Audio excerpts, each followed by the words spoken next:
దారుణంగా అవమానం జరుగుతూ ఉంటే ఎవరు స్పందించలేకపోయారో మీరు మనుషులేనా అని తిట్టి అక్కడి నుంచి మీనా శృతిని తీసుకొని వెళ్ళిపోతుంది. జరిగిన సంఘటనని మొత్తం కూడా షూట్ చేసిన వాళ్ళందరూ సోషల్ మీడియాలో పెట్టడంతో వైరల్ అయిపోతుంది. ఇక మీనాని అందరూ కూడా ప్రశంసిస్తూ ఉంటారు. మీనా చేసిన సాహసాన్ని విని ఒక ఆడపిల్లని కాపాడడానికి ముందుకొచ్చారు అంటూ మీనాని గొప్పగా అనుకుంటూ ఉంటారు. అప్పుడే ఇక మీనా ఎంతో ఆనందపడుతూ ఉంటుంది. బాలు కూడా చాలా హ్యాపీగా ఫీల్ అవుతాడు. ఇదంతా ఇలా జరుగుతూ ఉండంగానే అప్పుడే ఇక బాలు అయితే మీనాతో అంటూ ఉంటాడు, అసలు నువ్వు ఆ టైంకి అక్కడెందుకున్నావు, వాళ్ళతో మాట్లాడడానికి వెళ్ళావా అని అడుగుతూ ఉంటే, నేను అక్కడ మాట్లాడడానికి వెళ్ళాను కాబట్టి శృతిని కాపాడుకోగలిగాను. చూడండి, ఎంత కాదనుకున్నా శృతి రవి ఇద్దరు కూడా మనవాళ్లే. ఇక జరిగిందేదో జరిగిపోయింది. రవిని ఇంటికి తీసుకురండి, మీ మాట మావయ్య తప్పకుండా వింటారు అని అంటూ ఉంటుంది మీనా. అయితే ఒకవేళ శృతి సురేంద్ర కూతురు కాకపోతే మీరు ఈ పెళ్ళికి ఒప్పుకునే వాళ్ళ కదా అని అడుగుతూ ఉంటుంది మీనా. ఒప్పుకునే వాళ్ళము అని బాలు అంటాడు. మరి ఇంకెందుకండి, తన తండ్రి తప్పు చేస్తే పాపం అమ్మ ఏం చేసింది, తన తల్లిదండ్రులను వదిలేసి ఇప్పుడు రవితో పాటే ఉంటుంది. కనీసం వాళ్ళ ఇంటి వైపు కూడా తను చూడలేదు. ఇంకా రవి మన గురించే తప్పించిపోతూ మనతోనే ఉండాలని తను ఎంతో ఆశపడుతున్నాడు. పెళ్లి చేసుకున్నారు కానీ వాళ్ళిద్దరూ ఇప్పటి వరకు కూడా భార్యాభర్తలుగా ఒక్కటవ్వలేదు. కేవలం మనం ఎప్పుడైతే తనతో మాట్లాడతామో అప్పటి వరకు మనం విడిగానే ఉందాము, అప్పటి వరకు మనం ఇక్కడ ఇలాగే ఉందాము అని రవి అన్నాడట. అది విని ఇక వెంటనే బాలుకైతే మనసు కరుగుతుంది. అప్పుడే ఇక బాలు మీనా ఇద్దరు కూడా రవి దగ్గరికి అయితే వెళ్తారు. ఇక రవి శృతి దగ్గరికి వెళ్ళి జరిగిందేదో జరిగిపోయింది, పదండి వెళ్దాం అని అంటూ ఉంటే అప్పుడే శృతి అయితే, వామ్మో మీరు ఇలా మామూలుగా మాట్లాడుతుంటే నాకు వినడానికి ఏదోలా ఉంది. మేం కనిపిస్తే చాలు సింహం గర్జించినట్టు గర్జించేవాళ్ళు, మీరే కదా వచ్చింది ఇక్కడికి, నాకు ఇప్పటికీ ఆశ్చర్యంగానే ఉంది అని శృతి అంటూ ఉంటుంది. అప్పుడు ఇక బాలు అయితే, మా పార్లర్ అమ్మలాగే నీవు కూడా డబ్బింగ్ అమ్మలాగున్నావు, అమ్మ డబ్బింగ్ అమ్మ పద వెళ్దాం అని అంటూ ఉంటాడు. బాలు అయితే డబ్బింగ్ అమ్మ అని అంటూ ఉంటుంది శృతి. ఆయన అలాగే పిలుస్తారులే శృతి, పద వెళ్దాం, ఆయన రమ్మన్నప్పుడు రాకపోతే మళ్ళీ ఆయనకి డౌట్ వచ్చేస్తుంది అని అంటూ ఉంటుంది. ఇక మీనా అయితే రవి శృతిని ఇంటికి తీసుకురావడంతో ప్రభావతి అయితే ఎంతో ఆనందపడుతుంది.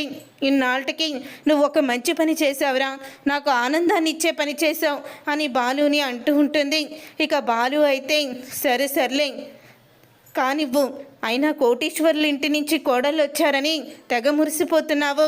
రేపు వాళ్ళు ఇద్దరూ కూడా వాళ్ళ పుట్టింటి వైపుకే వెళ్ళిపోతే ఏం చేస్తావో అప్పుడు చూడాల్సింది మీనానే నిన్ను అని అంటూ ఉంటాడు బాలు.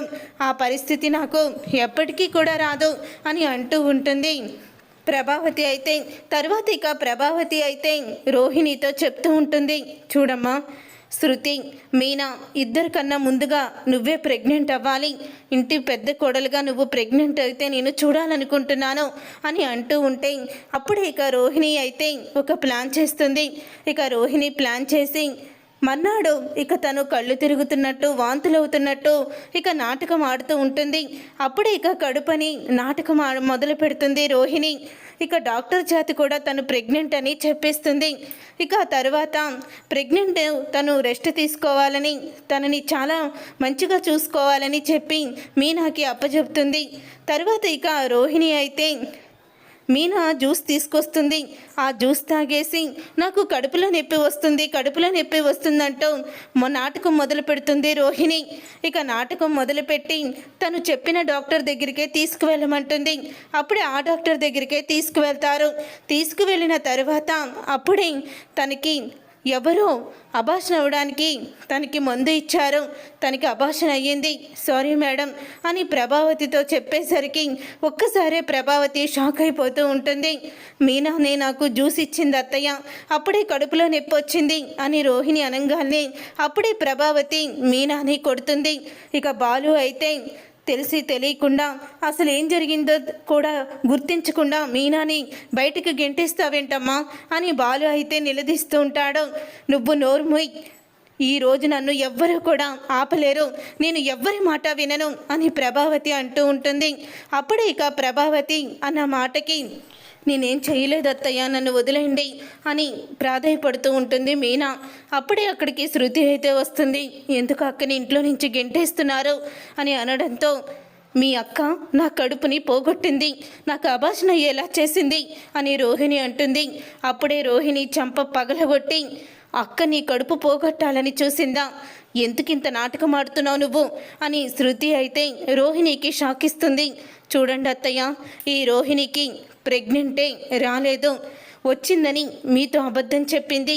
అలాగే ఇప్పుడు వెళ్ళిన హాస్పిటల్లో కూడా తను డబ్బులు ఇచ్చి డాక్టర్ చేత అబార్షన్ అయ్యిందని అబద్ధాన్నే చెప్పించింది. ఇదిగోండి ఆ డాక్టర్నే తీసుకొచ్చాను అని అంటూ ఉంటుంది శృతి.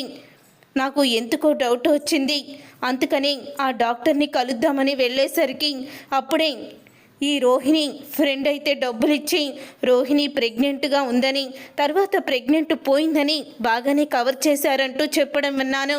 అది విని నిజం తెలుసుకొని డాక్టర్నే తీసుకొచ్చాను. చెప్పండి డాక్టర్, లేకపోతే నేను రికార్డ్ చేసిన వీడియోని సోషల్ మీడియాలో పెడతాను. మీ డాక్టర్ పదవి పోతుంది, మొత్తం డాక్టర్ లైసెన్స్ కూడా పోతుంది. ఇంకా ఎందుకు పని కాకుండా మీరు ఉంటారు అని అంటూ ఉంటుంది శృతి. అప్పుడే రోహిణి తనకి డబ్బులు ఇచ్చి అబద్ధం చెప్పమంది చెప్పి డాక్టర్ చెప్పడంతో షాక్ అయిపోతూ ఉంటుంది ప్రభావతి అయితే.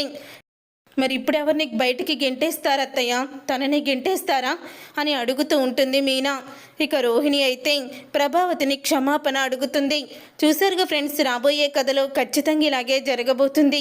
మరి ఇలాగే జరగాలని మీరైతే కోరుకుంటున్నారా? అయితే వీడియోని తప్పకుండా లైక్ చేసి ఛానల్ని సబ్స్క్రైబ్ చేసుకొని పక్కనే ఉన్న గంట సింబల్పై ఆల్ అని క్లిక్ చేయండి. అప్పుడే మేము పెట్టే ప్రతి వీడియో మీరు మిస్ కాకుండా చూసి